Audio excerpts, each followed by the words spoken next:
ప్రభునందు ప్రియ సహోదరి సహోదరులారా, మన ప్రభు అయినటువంటి యేసు పరిశుద్ధ నామం పేరట మీ అందరికీ వందనాలు తెలియజేస్తున్నామండి.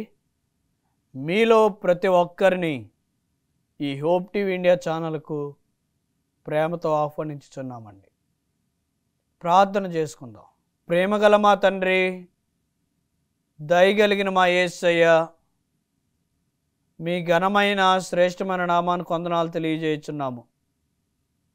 మరొకసారి మీ వాక్యాన్ని వినాలని మీ పాదాల చెంతకు చేరి ఉన్నాము. మీ దాసును బలపరిచి వారి ద్వారా మీరు మాతో మాట్లాడి నీ వాక్యంతో మా హృదయాలను తృప్తిపరిచి మహిమ పొందమని యేసు నామమున ప్రార్థించి వేడుకొనుచున్నాము తండ్రి, ఆమేన్.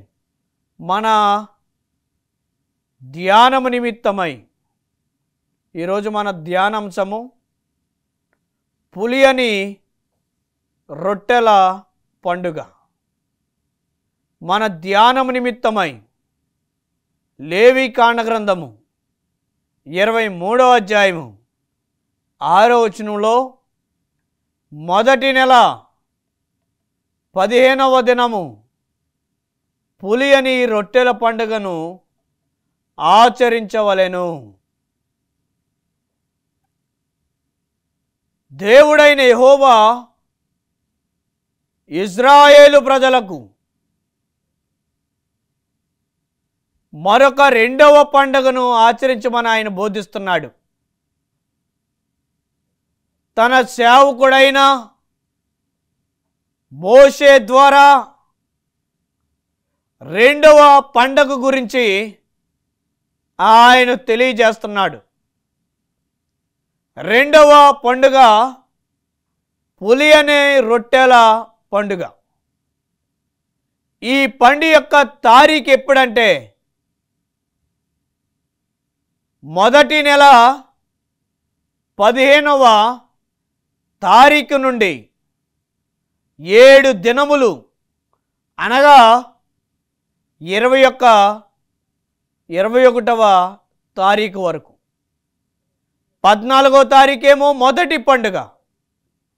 15వ తారీఖు నుంచి 21వ దినం వరకు 7 రోజుల పండుగ ఇది, పులియని రొట్టెల పండుగ. దీన్ని ఆచరించమని దేవుడు తెలియజేశాడు. ఎలా ఆచరించాలి అని మనం పరిశీలించగలిగితే దీని యొక్క వివరాన్ని కూడా దేవుడు మనకిస్తున్నాడు. నిర్గమకాండ గ్రంథము 12వ అధ్యాయము 16, 17 వచనాల్లో మీరు చూస్తే పులియని రొట్టెల పండుగ మీరు ఆచరించవలెను. అది 7 దినముల పండుగ. ఇది నిత్యము మీ తరముల వరకు నిత్య నిబంధన అని తెలియజేస్తున్నాడు. 7 దినాల పండుగ ఇది. ఈ 7 దినాలలో మొదటి దినము విశ్రాంతి దినము, 7వ దినము విశ్రాంతి దినము. ఓకేనండి. పులియని రొట్టెల పండుగ ఏం చేయాలి అనంటే, రొట్టెలను పులియకుండా అంటే పులుపు రాకుండా లేదా నిలవ కాకుండా చూసుకోవాలి. పొంగలేనటువంటి రొట్టెలను తినకూడదు. పొంగిన రొట్టెలనే తినాలి. ఈ పండుగను ఎవరైతే ఆచరించారో వారు తమ స్వజనముల నుండి కొట్టివేయబడతారని వాక్యంలో రాయబడింది. ఎవరైతే దీన్ని పాటించకుండా పులియని రొట్టెలను తింటారో, అది పులిసిన రొట్టెలను తింటారో వారందరూ కూడా వారి యొక్క సొంత జనములో నుండి కొట్టివేయబడతారు. పులియని రొట్టెలనే తినాలి, పొంగిన రొట్టెలనే తినాలి, పొంగని రొట్టెలను తినకూడదు అని దేవుడు చెప్పాడు. ఎన్ని దినాలు తినాలి అనంటే 7 దినాలు ఈ పండగను ఆచరించాలి.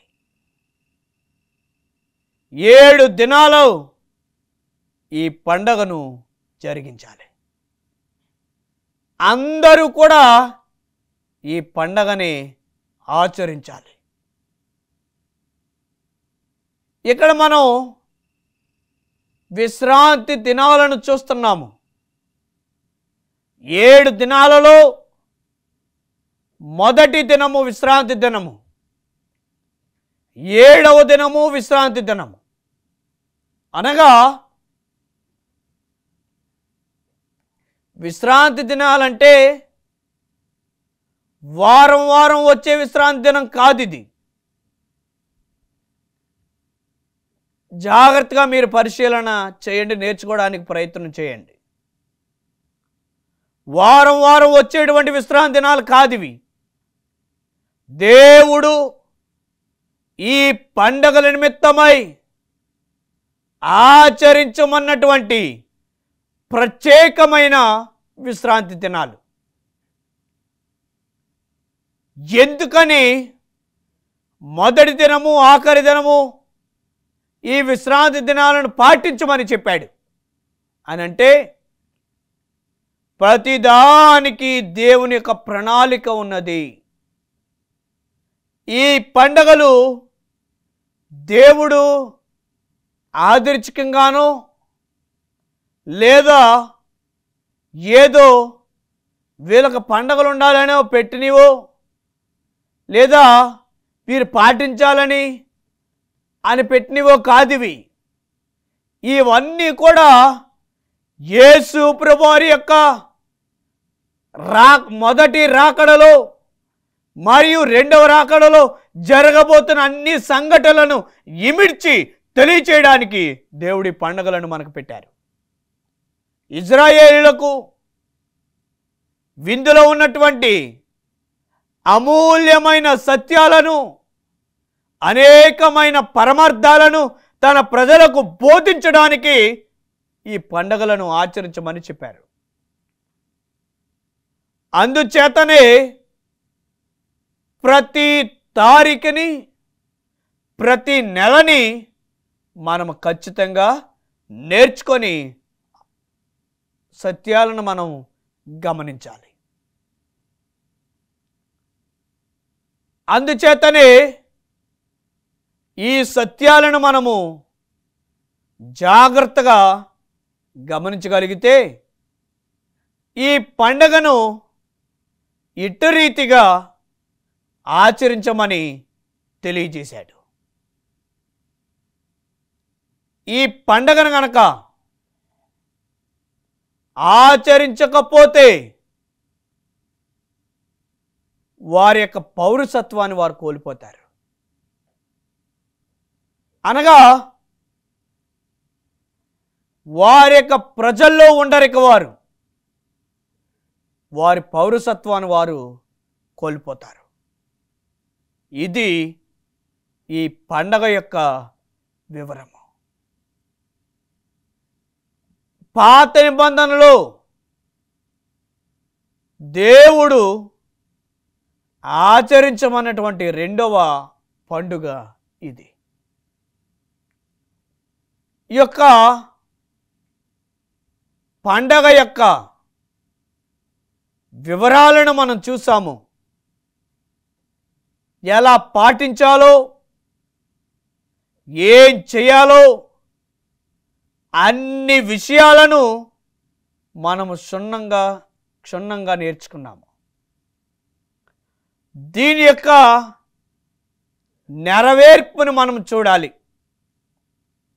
ఎందుకంటే పండగ నెరవేరు లేదు అని అంటే దాన్ని మనం ఇంకా ఆచరించాలి, లేదా ఆచరించకపోతే మనకి అదే పరిస్థితి. అంటే పాత నిబంధనలో పులియని రొట్టెల పండుగ యొక్క ప్రారంభాన్ని మనం చూస్తున్నాము. దాని యొక్క ముగింపు కొత్త నిబంధనలో మనం చూడగలుగుతున్నాము. కొత్త నిబంధనలో దీని యొక్క నెరవేర్పుని మరియు అంతాన్ని మనం చూస్తున్నాము. అయితే ఈ పండుగ దేనికి సాదృశ్యం? పాత నిబంధనలో ఈ యొక్క పండగను పాటించమని చెప్పారు కదా. దీని ప్రారంభం అక్కడుంటే, లేదా దీని యొక్క ప్రథమ స్థానం అక్కడుంటే, దీని అంతం ఎక్కడుంది? దీని నెరవేర్పు ఎక్కడ రాయబడింది అని మనం జాగ్రత్తగా పరిశీలన చేయగలిగితే, మత్తయి సువార్త దీని నెరవేర్పుని మరియు ముగింపును మనం చూస్తున్నాం. చూడండి, మత్తయి సువార్త 27వ అధ్యాయము 60వ వచనంలో మనము చూడగలిగితే, ఆయన సిలువేయబడిన తరువాత, ఆయన తన ప్రాణాన్ని విడిచిన తరువాత, అరిమత యోసేపు ఆ శరీరాన్ని తీసుకొని ఒక సమాధిలోనికి, అంటే తొలిపించబడి ఎప్పుడూ ఎవరు పెట్టలేనటువంటి ఆ సమాధిలోనికి ఆయన్ని తీసుకువెళ్ళి ఆ సమాధిలో ఆయనను పెట్టి ఆ సమాధిపై ఒక రాయను పొర్లించెను అని రాయబడింది. యేసు ప్రభువారి యొక్క మరణాన్ని మనం చూస్తున్నాం ఇక్కడ. ఆయన మరణమే ఈ పండగకు అంతము. ఆయన సమాధిలో పెట్టటమే ఈ పండగ యొక్క నెరవేర్పు. ఆయనను సిలువేశారు. ఆయన తలపై ముండ్ల కిరీటం పెట్టారు. ఆయన చేతిలో శీలలు దించారు. ఆయన కాళ్ళలో శీలలు దించారు. ఆయన ప్రక్కలో బల్లెపు పోటు పొడిచారు. ఇట్టి రీతిగా ఆయనను హింసించి ఎన్నో శ్రమలకు గురిచేసి ఎంతో ఆయనను శోధించి ఆయనను హింసించారు. హింసించిన తర్వాత హింసించేటప్పటికీ పస్కా పండుగ అయిపోయింది. పస్కా పండుగ అయిపోగానే ఏ పండుగ వస్తుందండి? పులియని రొట్టెల పండుగ వస్తుంది. ఆయన హింసించబడటంతో అయిపోయింది మొదటి పండుగ. ఇప్పుడు రెండో పండుగలోకి వచ్చేసాము. అయితే ఆయన హింసించబడి మరణించాడు. మరణించిన తర్వాత ఆయన శరీరము కిందకి దించబడింది. దించబడిన తర్వాత అది సిద్ధపరచు దినము, మరుసటి దినము విశ్రాంతి దినము. ఈ యొక్క విశ్రాంతి దినం వచ్చింది కనుక ఆయనను శిలువపై ఉంచకూడదు కాబట్టి ఆయన శరీరాన్ని అప్పటికి ఆయన తన ప్రాణాన్ని విడిచారు. ప్రాణము విడిచిన తర్వాత ఆయన కిందకు దించారు. కిందకు దించితే ఇక సమాధి చేయడానికి సమయం లేదు. ఎందుకంటే యూదులకి సబ్బాత్ వచ్చింది, విశ్రాంతి దినం వచ్చింది. వారు ఏ పని చేయరు.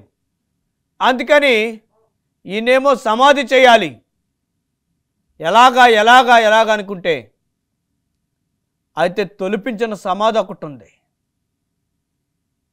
ఆ యొక్క తోటలోనికి తీసుకుని వెళ్ళి తొలిపించిన సమాధుల్లో ఆయన శరీరాన్ని పెట్టారు. అలాగా పెట్టేసి పూడ్చలేదు మట్టితో, ఎందుకంటే సమయం లేదు వీరికి. అంత పూడ్చి ఇవన్నీ చేయడానికి సమయం లేదు కాబట్టి ఆయన అలాగ సమాధుల్లో పెట్టేసి పైన మూత వేయాలి కాబట్టి ఒక రాయిని బొరిలించి ఆ సమాధిపై పెట్టేసి వెళ్ళిపోయారు. అయితే పూడ్చలేదు. జాగ్రత్తగా మీరు వినడానికి ప్రయత్నం చేయండి. ఆయన శరీరాన్ని మట్టితో పూడ్చలేదు. ఎందుకంటే ప్రవచనం రాయబడింది కదా కీర్తన గ్రంథంలో, నా యొక్క కుమారుని యొక్క శరీరము కుళ్ళి పట్టదు, ఆయన ఆత్మ పాతాళమునకు వెళ్ళదని రాయబడింది. అంటే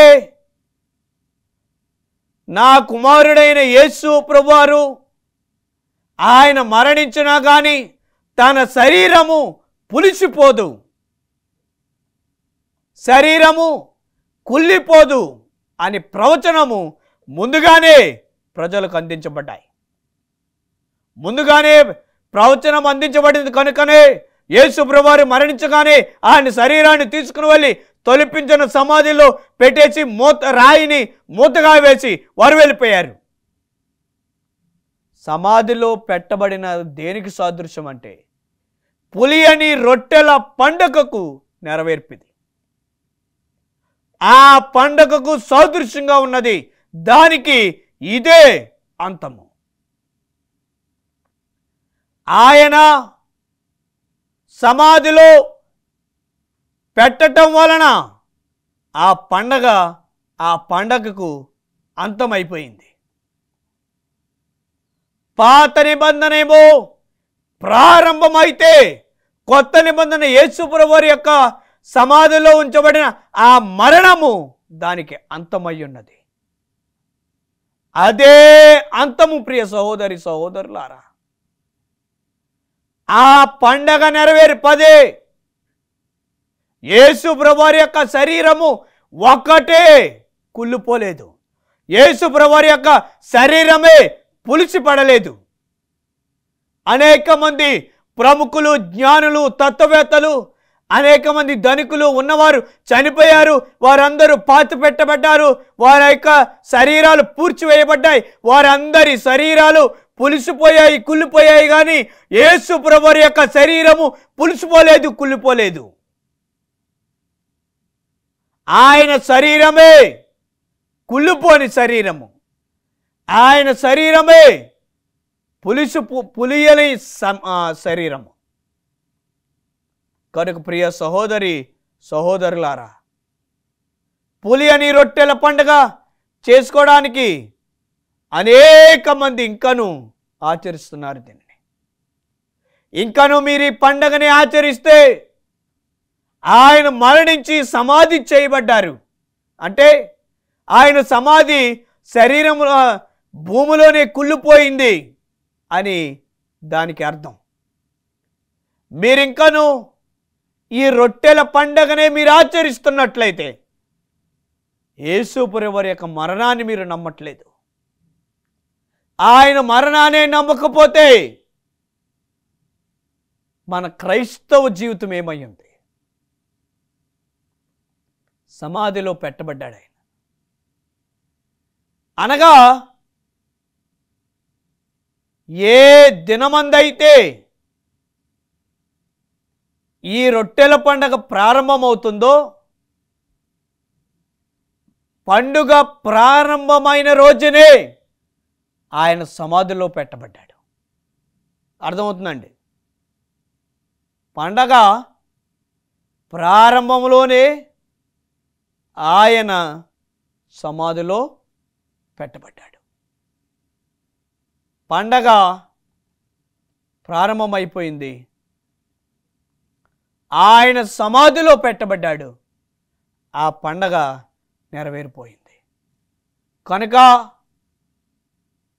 ఈ పొలియని రొట్టెలు ఆహారము కనుక యేసుప్రభు వారు చెప్తున్నారు కదా, యోహాను సువార్త 6:51 పరలోకము నుండి దిగి వచ్చిన జీవాహారము నేనే అని చెప్తున్నాడు.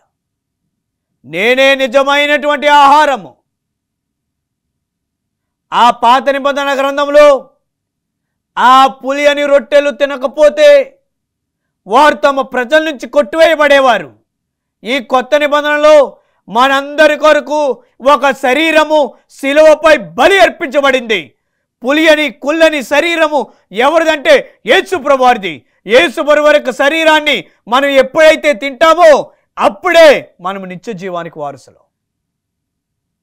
ఆయన శరీరాన్ని మనము తినకపోతే, అందుకే యేసుప్రభు వారు చెప్తున్నారు కదా, పరలోకము నుండి దిగివచ్చిన జీవాహారమును నేనే, నా ఆహారము తినివాడు ఎన్నటికి చనిపోడు అని చెప్తున్నారు. జీవాహారము ఆయనే. యోహాను సువార్త 6:32-33 చూస్తే నిజమైనటువంటి ఆహారము ఆయనే. యేసుప్రభు వారే నిజమైన ఆహారము. ఆహారాన్ని మనము తిన్నప్పుడే మనము జీవించగలుగుతాము. ఎవరైతే ఈ ఆహారాన్ని తినాలి తప్ప పులియని రొట్టెల పండుగను ఆచరించడం కాదు. మన కొరకు ఆయన అర్పించబడిన ఈ ప్రభురాత్రి సంస్కారంలో ఇచ్చేటువంటి రొట్టెను మనం తినాలి తప్ప ప్రత్యేకంగా పండగనే మనం ఆచరిస్తే యేసుప్రభు వారి యొక్క మరణానికి ఇక అర్థము లేదు. ఆయన మన కొరకే మరణించాడని మనం నమ్మట్లేదని అర్థం. ఆయన శరీరంగా ఇచ్చిన ఆహారాన్ని మనం తింటే బ్రతుకుతాం తప్ప సొంతంగా పాత నిబంధనలో చేసిన ఆ పండగను మనము చేస్తే దానివలన ఉపయోగం ఏమీ లేదు. కనుక పాత నిబంధన ఏమో పండగ ప్రారంభం, క్రొత్త నిబంధన యేసుప్రభు వారి యొక్క మరణం పండగకు అంతము, నెరవేర్పు. కాబట్టి ఈ పండగ ద్వారా మనము నేర్చుకున్న మరొక ఆధ్యాత్మిక పాఠం ఏంటంటే ప్రభురాత్రి సంస్కారములో పాల్గొని ఆయన శరీరాన్ని మనం భుజించాలి. దేవుడి మాటలు దీవించును గాక. ఆమేన్. ప్రార్థన. ప్రేమగల మా తండ్రి, దయగలిగిన మా యేసయ్య, మీ ఘననామానికి వందనాలు తెలియజేయుచున్నాము. ఇంతవరకు మీ దాసును బలపరిచి మీరు మాతో మాట్లాడారు. ఈ పులియని రొట్టెల పండుగకు సాదృశ్యం నీ మరణమని, నీ ఆహారాన్ని తింటే మేము బ్రతుకుతామని నేర్చుకున్నాము. విన్న వాక్యాన్ని నీరు గట్టి ప్రతిఫలింపు చేయండి. మీ దాసును బలపరిచి ఇంకా అనేకమైన సత్యాలు మీరు మాకు బయలుపరిచి మహిమ పొందమని యేసు నామమున ప్రార్థించి వేడుకొనుచున్నాము తండ్రి. ఆమేన్. దేవుడు మిమ్ములను మీ కుటుంబాలను దీవించి ఆశీర్వదించును గాక. ఆమేన్.